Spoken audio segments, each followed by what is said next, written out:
आज मैं आपको सुनाने जा रही हूँ मोहन राकेश की प्रसिद्ध कहानी अपरिचित। तो चलिए शुरू करते हैं। कोहरे की वजह से खिड़कियों के शीशे धुंधले पड़ गए थे। गाड़ी 40 की रफ्तार से सुनसान अंधेरे को चीरती चली जा रही थी। खिड़की से सिर सटाकर भी बाहर कुछ दिखाई नहीं देता। फिर भी मैं देखने की कोशिश कर रहा था। कभी किसी पेड़ की हल्की गहरी रेखा ही गुजरती नजर आ जाती तो कुछ देख लेने का संतोष होता। मन को उलझाए रखने के लिए इतना ही काफ़ी था। आंखों में ज़रा नींद नहीं थी। गाड़ी को जाने कितनी देर बाद कहीं जाकर रुकना था। जब और कुछ दिखाई न देता तो अपना प्रतिबिंब तो कम से कम देखा ही जा सकता था। अपने प्रतिबिंब के अलावा और भी कई प्रतिबिंब थे। ऊपर की बर्थ पर सोए व्यक्ति का प्रतिबिंब अजब बेबसी के साथ हिल रहा था। सामने की बर्थ पर बैठी स्त्री का प्रतिबिंब बहुत उदास था। उसकी भारी पलकें पल भर के लिए ऊपर उठती फिर झुक जाती। आकृतियों के अलावा कई बार नई नई आवाज़ें ध्यान बटा देती, जिनसे पता चलता कि गाड़ी पुल पर से जा रही है या मकानों की कतार के पास से गुजर रही है। बीच में सहसा इंजन की चीख सुनाई दे जाती, जिससे अंधेरा और एकांत और गहरे महसूस होने लगते। मैंने घड़ी में वक्त देखा। 11:15 बजे थे।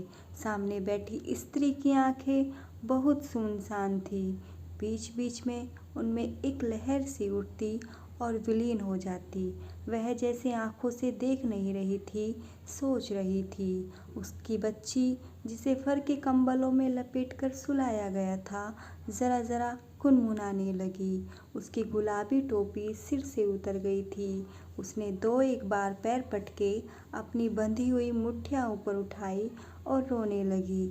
स्त्री की सुनसान आंखें सहसा उमड़ आई। उसने बच्ची के सिर पर टोपी ठीक कर दी और उसे कंबलों समेत उठाकर छाती से लगा लिया, मगर इससे बच्ची का रोना बंद नहीं हुआ। उसने उसे हिलाकर और दुलाकर चुप कराना चाहा, मगर वह फिर भी रोती रही। इस पर उसने कंबल थोड़ा हटाकर बच्ची के मुंह में दूध दे दिया और उसे अच्छी तरह अपने साथ सटा लिया। मैं फिर खिड़की से सिर सटाकर बाहर देखने लगा।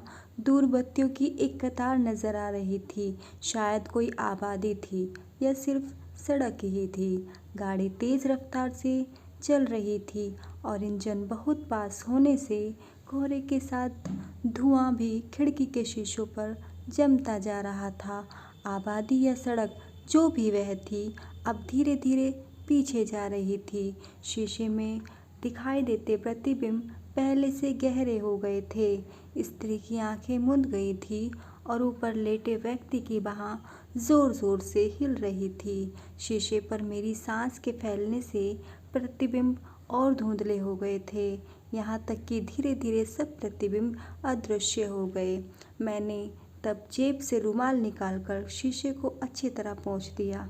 स्त्री ने आंखें खोल ली थी और एकटक सामने देख रही थी। उसके होठों पर हल्की सी रेखा फैली थी, जो ठीक मुस्कुराहट नहीं थी। मुस्कुराहट से बहुत कम व्यक्त उस रेखा में कहीं गंभीरता भी थी और अवसाद भी, जैसे वह अनायास उभर आई किसी स्मृति की रेखा थी। उसके माथे पर हल्की सी सिकुड़न पड़ गई थी। बच्ची जल्दी ही दूध से हट गई। उसने सिर उठाकर अपना बिना दांत का मुंह खोल दिया और किलकारी भरती हुई माँ की छाती पर मुट्ठियों से चोट करने लगी। दूसरी तरफ से आती एक गाड़ी तेज रफ्तार में पास से गुजरी तो वह जरा सहम गई, मगर गाड़ी के निकलते ही और भी मुंह खोलकर किलकारी भरने लगी। बच्ची का चेहरा गदराया हुआ था और उसकी टोपी के नीचे से भूरे रंग के हल्के हल्के बाल नजर आ रहे थे। उसकी नाक जरा छोटी थी, पर आंखें माँ की ही तरह गहरी और फैली हुई थी। माँ के गाल और कपड़े नोचकर उसकी आंखें मेरी तरफ घूम गई और वह बाहें हवा में पटकती हुई मुझे अपनी किलकारियों का निशाना बनाने लगी। स्त्री की पलकें उठी और उसकी उदास आंखें क्षण भर मेरी आंखों से मिली रही। मुझे उस क्षण भर के लिए लगा कि मैं एक ऐसे क्षितिज को देख रहा हूँ जिसमें गहरी सांझ के सभी हल्के गहरे रंग झिलमिला रहे हैं और उसका दृश्य पटक क्षण के हर 100वें हिस्से में बदलता जा रहा है। बच्ची मेरी तरफ देखकर बहुत हाथ पटक रही थी, इसलिए मैंने अपने हाथ उसकी तरफ बढ़ा दिए और कहा, आ बेटी आ। मेरे हाथ पास आ जाने से बच्ची के हाथों का हिलना बंद हो गया और उसके होंठ रुआसे हो गए। स्त्री ने बच्ची के होठों को अपने होठों से छुआ और कहा, जा बिट्टू, जाएगी उनके पास। लेकिन बिट्टू के होंठ और रुआसे हो गए और वह माँ के साथ सट गई। गैर आदमी से डरती है, मैंने मुस्कुराकर कहा और हाथ हटा लिया। स्त्री के होंठ भीग गए और माथे की खाल में थोड़ा खिंचाव आ गया। उसकी आंखें जैसे अतीत में चली गई, फिर सहसा वहाँ से लौट आई और वह बोली, नहीं, डरती नहीं, इसे दरअसल आदत नहीं है। यह आज तक या तो मेरे हाथों में रही है या नौकरानी के। और वह उसके सिर पर झुक गई। बच्ची उसके साथ सटकर आंखें झपकने लगी। महिला उसे हिलाती हुई थपकियां देने लगी। बच्ची ने आंखें मूंद ली। महिला उसकी तरफ देखती हुई जैसे चूमने के लिए होठ बढ़ाए उसे थपकियां देती रही। फिर एकाएक उसने झुककर उसे चूम लिया। बहुत अच्छी है हमारी बिट्टू, झट से सो जाती है, यह उसने जैसे अपने से कहा और मेरी तरफ देखा। उसकी आंखों में एक उदास सा उत्साह भर रहा था। कितनी बड़ी है यह बच्ची, मैंने पूछा। 10 दिन बाद पूरे 4 महीने की हो जाएगी, वह बोली, पर देखने में भी उसे छोटी लगती है, नहीं? मैंने आंखों से उसकी बात का समर्थन किया। उसके चेहरे में एक अपनी ही सहजता थी। मैंने सोई हुई बच्ची के गाल को जरा सा सहला दिया। स्त्री का चेहरा और भावपूर्ण हो गया। लगता है आपको बच्चों से बहुत प्यार है, वह बोली। आपके कितने बच्चे हैं? मेरी आंखें उसके चेहरे से हट गई। बिजली की बत्ती के पास एक कीड़ा उड़ रहा था। मेरी?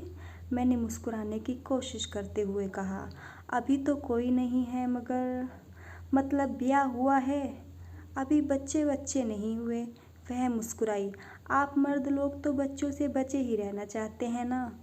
मैंने होठ सिकोड़ लिए और कहा, नहीं, यह बात नहीं है, हमारे तो बच्चे को छूते भी नहीं। वह बोली, कभी 2 मिनट के लिए भी उठना पड़ जाए तो झल्लाने लगते हैं। अब तो खैर वे इस मुसीबत से छूटकर बाहर ही चले गए हैं। और सहसा उसकी आंखें छलछलाईं। लुलाई की वजह से उसके होंठ बिल्कुल उस बच्ची जैसे हो गए थे। फिर सहसा उसके होठों पर मुस्कुराहट लौट आई, जैसा अक्सर सोए हुए बच्चों के साथ होता है। उसने आंखें झपटकर अपने को सहेज लिया और बोली, वे डॉक्टरेट के लिए इंग्लैंड गए हैं, मैं उन्हें बम्बई में जहाज़ पर बैठाकर आ रही हूँ। वैसे 6-8 महीने की ही बात है, फिर मैं भी उनके पास चली जाऊंगी। फिर उसने ऐसी नज़र से मुझे देखा जैसे उसे शिकायत हो कि मैंने उसकी इतनी व्यक्तिगत बात उससे क्यों जान ली। आप बाद में अकेली जाएंगी? मैंने पूछा। इससे तो आप अभी साथ चली जाती। उसके होंठ सिकुड़ गए और आंखें फिर अंतर्मुख हो गई। वह कई पल अपने में डूबी रही और उसी भाव से बोली, साथ तो नहीं जा सकती थी क्योंकि अकेले उनके जाने की भी सुविधा नहीं थी, लेकिन उनको मैंने किसी तरह भेज दिया है। चाहती थी कि उनकी कोई तो चाह मुझसे पूरी हो जाए। दिशी की बाहर जाने की बहुत इच्छा थी। अब 6-8 महीने में अपनी तनख्वाह में से कुछ पैसे बचाऊंगी और थोड़ा बहुत कहीं से उधार लेकर अपने जाने का इंतज़ाम करूंगी। उसने सोच में डूबती उतराती अपनी आंखों को सहजा सचेत कर लिया और फिर कुछ क्षण शिकायत की नज़र से मुझे देखती रही। फिर बोली, अभी बिट्टू भी बहुत छोटी है ना, 6-8 महीने में यह बड़ी हो जाएगी और मैं भी तब तक थोड़ा और पढ़ लूँगी। दिशी की बहुत इच्छा है कि मैं एमए कर लूँ, मगर मैं ऐसी जड़ और नकारा हूँ कि उनकी कोई भी चाह पूरी नहीं कर पाती। इसलिए इस बार उन्हें भेजने के लिए मैंने अपने सब गहने बेच दिए हैं। अब मेरे पास बस बिट्टू है और कुछ नहीं।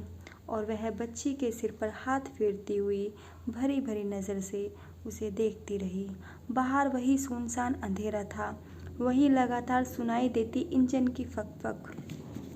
शीशे से आंख गड़ा लेने पर भी दूर तक वीरानगी ही वीरानगी नजर आती थी, मगर उस स्त्री की आंखें में जैसे दुनिया भर की वत्सलता सिमट आई थी। वह फिर कई क्षण अपने में डूबी रही, फिर उसने एक सांस ली और बच्ची को अच्छी तरह कंबलों में लपेटकर सीट पर लिटा दिया। ऊपर की बर्थ पर लेटा हुआ आदमी खर्राटे भर रहा था। एक बार करवट बदलते हुए वह नीचे गिरने को हुआ, पर सहसा हड़बड़ाकर संभल गया। फिर कुछ ही देर में वह और जोर से खर्राटे भरने लगा। लोगों को जाने सफ़र में कैसे इतनी गहरी नींद आ जाती है, वह स्त्री बोली। मुझे 2-2 रातें सफ़र करना हो तो भी मैं एक पल नहीं सो पाती। अपनी अपनी आदत होती है। हाँ, आदत की ही बात है, मैंने कहा। कुछ लोग बहुत निश्चित होकर जीते हैं और कुछ होते हैं कि बगैर चिंता के जी ही नहीं सकते। और वह हंस दी। उसकी हंसी का स्वर भी बच्चों जैसा ही था। उसके दांत बहुत छोटे छोटे और चमकीले थे। मैंने भी उसकी हंसी में साथ दे दिया। मेरी बहुत ख़राब आदत है, वह बोली। मैं बात बेबात के सोचती रहती हूँ। कभी कभी तो मुझे लगता है कि मैं सोच सोच कर पागल हो जाऊँगी। ये मुझसे कहते हैं कि मुझे लोगों से मिलना जुलना चाहिए, खुलकर हंसना, बात करना चाहिए, मगर इनके सामने मैं ऐसे गुमसुम हो जाती हूँ कि क्या कहूँ। वैसे और लोगों से भी मैं ज़्यादा बात नहीं करती, लेकिन इनके सामने तो चुप्पी ऐसी छा जाती है जैसे मैं मुंह में ज़बान ही न हो। अब देखिए ना, इस वक्त कैसे लतर लतर बात कर रही हूँ। और वह मुस्कुराई। उसके चेहरे पर हल्की सी संकोच की रेखा आ गई। रास्ता काटने के लिए बात करना ज़रूरी हो जाता है, मैंने कहा, ख़ास तौर से जब नींद न आ रही हो। उसकी आंखें पल भर फैली रही, फिर वह गर्दन ज़रा झुकाकर बोली, ये कहते हैं कि जिसके मुंह में ज़बान ही न हो उसके साथ पूरी ज़िंदगी कैसे काटी जा सकती है। ऐसे इंसान में और एक पालतू जानवर में क्या फ़र्क है। मैं हज़ार चाहती हूँ कि इन्हें खुश दिखाई दूँ और इनके सामने कोई न कोई बात करती रहूँ, लेकिन मेरी सारी कोशिशें बेकार चली जाती हैं। इन्हें फिर गुस्सा आ जाता है और मैं रो देती हूँ। इन्हें मेरा रोना बहुत बुरा लगता है। कहते हुए उसकी आंखों में आंसू छलक आए, जिन्हें उसने अपनी साड़ी के पल्ले से पोंछ लिया। मैं बहुत पागल हूँ, वह फिर बोली। ये जितना मुझे टोकते हैं मैं उतना ही ज़्यादा रोती हूँ। दरअसल ये मुझे समझ नहीं पाते। मुझे बात करना अच्छा नहीं लगता, फिर जाने क्यों ये मुझे बात करने के लिए मजबूर करते हैं। और फिर माथे को हाथ से दबाए हुए बोली, आप भी अपनी पत्नी से ज़बरदस्ती बात करने के लिए कहते हैं। मैंने पीछे टेक लगाकर कंधे सिकोड़ लिए और हाथ बगलों में दबाए बत्ती के पास उड़ते कीड़े को देखने लगा। फिर सिर को ज़रा सा झटक कर मैंने उसकी तरफ देखा। वह उत्सुक नज़र से मेरी तरफ देख रही थी। मैंने मुस्कुराने की चेष्टा करते हुए कहा, मुझे यह कहने का कभी मौका ही नहीं मिल पाता। मैं बल्कि 5 साल से यह चाह रहा हूँ कि वह ज़रा कम बात किया करे। मैं समझता हूँ कि कई बार इंसान चुप रहकर ज़्यादा बात कह सकता है। ज़बान की कही बात में वह रस नहीं होता जो आँख की चमक से या होठों के कंपन से या माथे की एक लकीर से कही गई बात में होता है। मैं जब उसे यह समझाना चाहता हूँ तो वह मुझे विस्तार पूर्वक बतला देती है कि ज़्यादा बात करना इंसान की निश्चलता का प्रमाण है। और मैं इतने सालों में अपने प्रति उसकी भावना को समझ ही नहीं सका। वह दरअसल कॉलेज में लेक्चरर है और अपनी आदत की वजह से घर में भी लेक्चर देती रहती है। ओह, वह थोड़ी देर दोनों हाथों में अपना मुंह छिपाए रही, फिर बोली, ऐसा क्यों होता है, यह मेरी समझ में नहीं आता।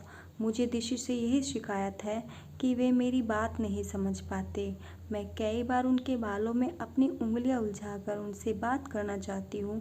कई बार उनके घुटनों पर सिर रखकर मूंदी आंखों से कितना कुछ कहना चाहती हूँ, लेकिन उन्हें यह सब अच्छा नहीं लगता। वे कहते हैं कि यह सब गुड़ियों का खेल है। उनकी पत्नी को जीता जागता इंसान होना चाहिए और मैं इंसान बनने की बहुत कोशिश करती हूँ, लेकिन नहीं बन पाती, कभी नहीं बन पाती। इन्हें मेरी कोई आदत अच्छी नहीं लगती। मेरा मन होता है कि चांदनी रात में खेतों में घूमूं या नदी में पैर डालकर घंटों बैठी रहूं, मगर ये कहते हैं कि ये सब आइडल मन की वृत्तियां हैं। इन्हें क्लब, संगीत सभाएं और डिनर पार्टियां अच्छी लगती हैं। मैं इनके साथ वहाँ जाती हूँ तो मेरा दम घुटने लगता है। मुझे वहाँ ज़रा अपनापन महसूस नहीं होता। ये कहते हैं कि तू पिछले जन्म में मेंढक थी, जो तुझे क्लब में बैठने की बजाय खेतों में मेंढकों की आवाज़ें सुनना ज़्यादा अच्छा लगता है। मैं कहती हूँ कि मैं इस जन्म में भी मेंढकी हूँ। मुझे बरसात में भीगना बहुत अच्छा लगता है और भीगकर मेरा मन कुछ न कुछ गुनगुनाने को कहने लगता है।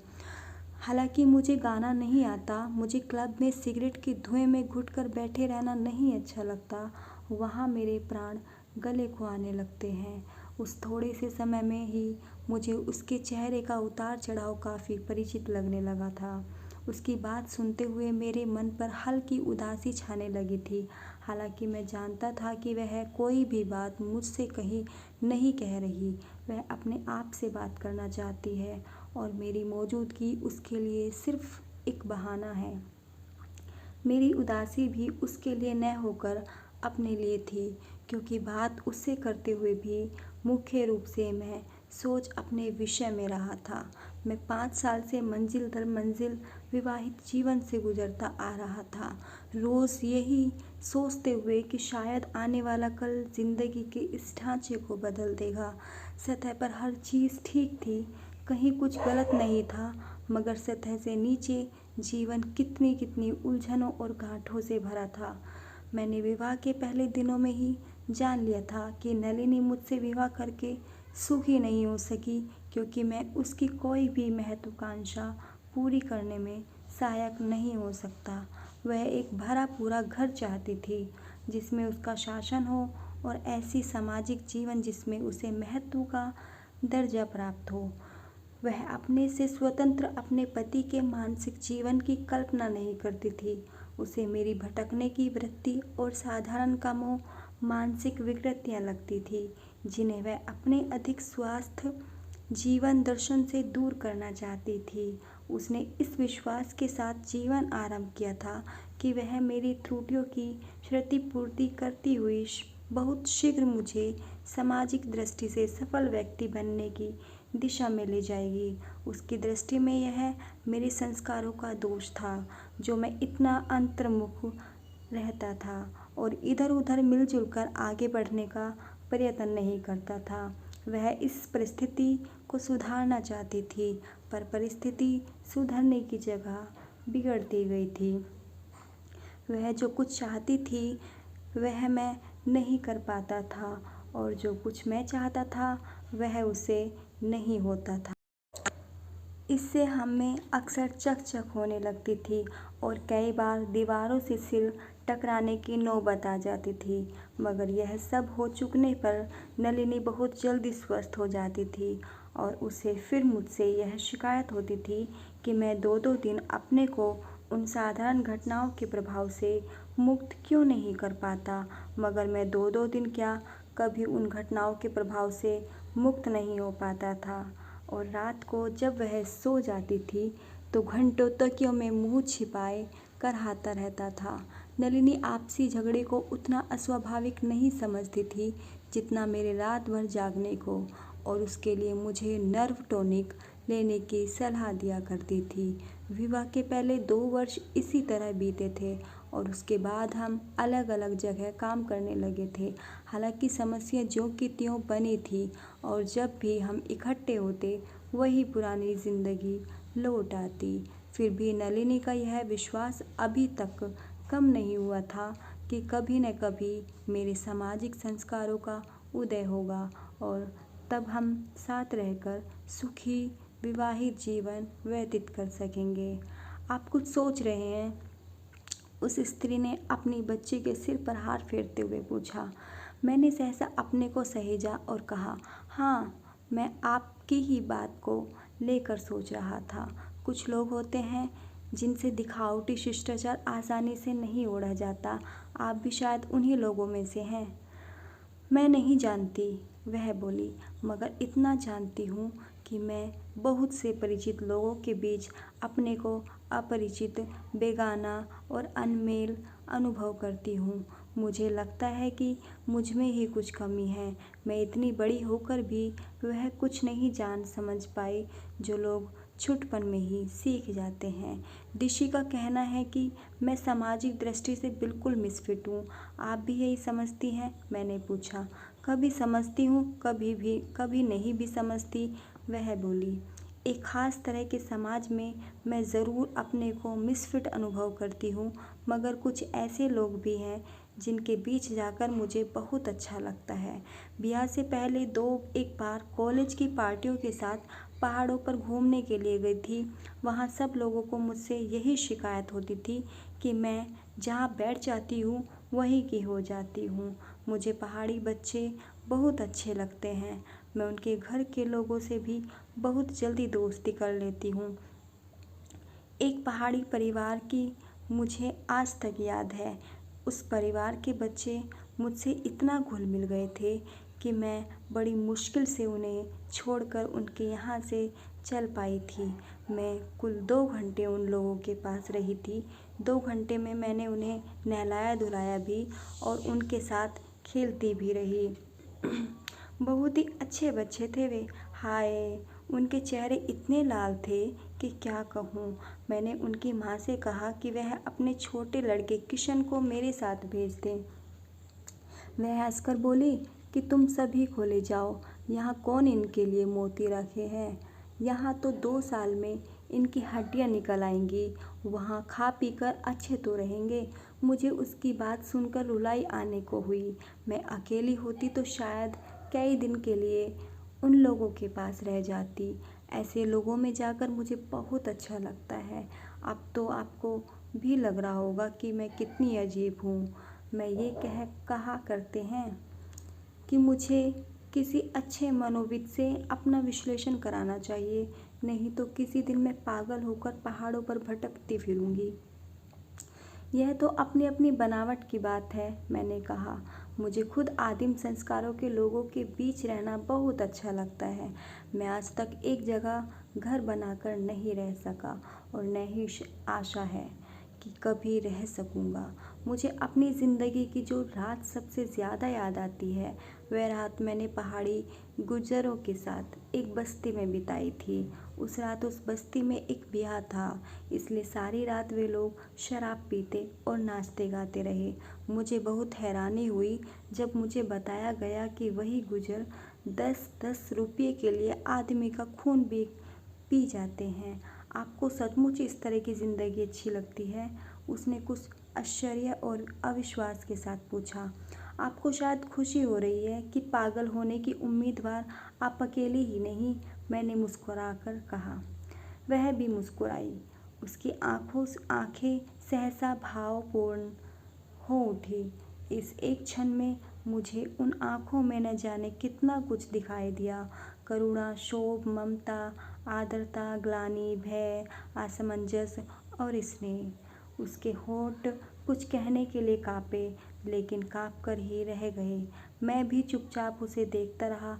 कुछ क्षणों के लिए मुझे महसूस हुआ कि मेरा दिमाग बिल्कुल खाली है और मुझे पता ही नहीं कि मैं क्या कर रहा हूँ और आगे क्या करना चाहता हूँ। सहसा उसकी आंखों में फिर वही सूनापन भरने लगा और क्षण भर में ही वह इतना बढ़ गया कि मैंने उसकी तरफ से आंखें हटा ली। बत्ती के पास उड़ता कीड़ा उसके साथ सटकर झुलस गया था। बच्ची नींद में मुस्कुरा रही थी। खिड़की के शीशे पर इतनी धुंध जम गई थी कि उसमें अपना चेहरा भी दिखाई नहीं देता था। गाड़ी की रफ्तार धीमी हो रही थी। कोई स्टेशन आ रहा था। 2-1 बत्तियां तेजी से निकल गई। मैंने खिड़की का शीशा उठा दिया। बाहर से आती बर्फानी हवा के स्पर्श ने स्नायुओं को थोड़ा सचेत कर दिया। गाड़ी एक बहुत नीचे प्लेटफॉर्म के पास आकर खड़ी हो रही थी। यहाँ कहीं थोड़ा पानी मिल जाएगा? मैंने चौंक कर देखा कि वह अपनी टोकरी में से कांच का गिलास निकालकर अनिश्चित भाव से हाथ में लिए है। उसके चेहरे की रेखाएं पहले से गहरी हो गई थी। पानी आपको पीने के लिए चाहिए? मैंने पूछा। हाँ, कुल्ला करूँगी और पीऊँगी भी। न जाने क्यों होंठ कुछ चिपक से रहे हैं। बाहर इतनी ठंड है फिर भी। देखता हूँ अगर यहाँ कोई नल वल हो तो। मैंने गिलास उसके हाथ से ले लिया और जल्दी से प्लेटफॉर्म पर उतर गया। न जाने कैसा मनहूस स्टेशन था कि कहीं भी कोई इंसान नज़र नहीं आ रहा था। प्लेटफॉर्म पर पहुंचते ही हवा के झोंकों से हाथ पैर सुन्न होने लगे। मैंने कोट के कॉलर ऊंचे कर लिए। प्लेटफॉर्म के जंगल के बाहर से फैलकर ऊपर आए दो एक पेड़ हवा में सरसरा रहे थे। इंजन के भाप छोड़ने से लंबी सूं की आवाज़ सुनाई दे रही थी। शायद वहाँ गाड़ी सिग्नल न मिलने की वजह से रुक गई थी। दूर कई डिब्बे पीछे एक नल दिखाई दिया तो मैं तेज़ी से उस तरफ चल दिया। ईंटों के प्लेटफॉर्म पर अपने जूते का शब्द मुझे कुछ अजीब सा लगा। मैंने चलते चलते गाड़ी की तरफ देखा। किसी खिड़की से कोई चेहरा बाहर नहीं झांक रहा था। मैं नल के पास जाकर गिलास में पानी भरने लगा। तभी हल्की सी सीटी देकर गाड़ी एक झटके के साथ चल पड़ी। मैं भरा हुआ पानी का गिलास लिए अपने डिब्बे की तरफ दौड़ा। दौड़ते हुए मुझे लगा कि मैं उस डिब्बे तक नहीं पहुंच पाऊंगा और सर्दी में उस अंधेरे और सुनसान प्लेटफॉर्म पर ही मुझे बिना सामान के रात बितानी होगी। यह सोचकर मैं और तेज़ दौड़ने लगा। किसी तरह अपने डिब्बे के बराबर पहुंच गया। दरवाज़ा खुला था और वह दरवाजे के पास खड़ी थी। उसने हाथ बढ़ाकर गिलास मुझसे ले लिया। फुटबोर्ड पर चढ़ते हुए एक बार मेरा पैर ज़रा सा फिसला, मगर अगले ही क्षण में स्थिर होकर खड़ा हो गया। इंजन तेज़ होने की कोशिश में हल्के हल्के झटके दे रहा था और ईंटों के प्लेटफॉर्म की जगह अब नीचे अस्पष्ट गहराई दिखाई देने लगी थी। अंदर आ जाइए, उसके ये शब्द सुनकर मुझे एहसास हुआ कि मुझे फुटबोर्ड से आगे भी कहीं जाना है। डिब्बे के अंदर कदम रखा तो मेरे घुटने ज़रा ज़रा कांप रहे थे। अपनी जगह पर आकर मैंने टांगें सीधी करके पीछे टेक लगा ली। कुछ पल बाद आंखें खोली तो लगा कि वह इस बीच मुंह धो आई है। फिर भी उसके चेहरे पर मुर्दनी सी छा रही थी। मेरे होंठ सूख रहे थे, फिर भी मैं थोड़ा मुस्कुराया। क्या बात है, आपका चेहरा ऐसा क्यों हो रहा है? मैंने पूछा। मैं कितनी मनहूस हूँ ना, कहकर उसने अपना निचला होंठ ज़रा सा काट लिया। क्यों? अभी मेरी वजह से आपको कुछ हो जाता? यह खूब सोचा आपने। नहीं, मैं हूँ ही ऐसी, वह बोली। ज़िंदगी में हर एक को दुख ही दिया है। अगर कहीं आप न चढ़ पाते तो उसने होंठ ज़रा सिकोड़े। तो मुझे पता नहीं, पर उसने खामोश रहकर आंखें झुका ली। मैंने देखा कि उसकी सांस जल्दी जल्दी चल रही थी। महसूस किया कि वास्तविक संकट की अपेक्षा कल्पना का संकट कितना बड़ा और खतरनाक होता है। शीशा उठा रहने से खिड़की से ठंडी हवा आ रही थी। मैंने खींचकर शीशा नीचे कर दिया। आप क्यों गए थे पानी लाने के लिए? आपने मना क्यों नहीं कर दिया? उसने पूछा। उसके पूछने के लहजे से मुझे हंसी आ गई। आप ही ने तो कहा था, मैं बोला। मैं तो मूर्ख हूँ, कुछ भी कह देती हूँ। आपको तो सोचना चाहिए था। अच्छा, मैं अपनी गलती मान लेता हूँ। इससे उसके मुरझाए होठों पर भी मुस्कुराहट आ गई। आप भी कहेंगे कैसी लड़की है, उसने आंतरिक भाव के साथ कहा।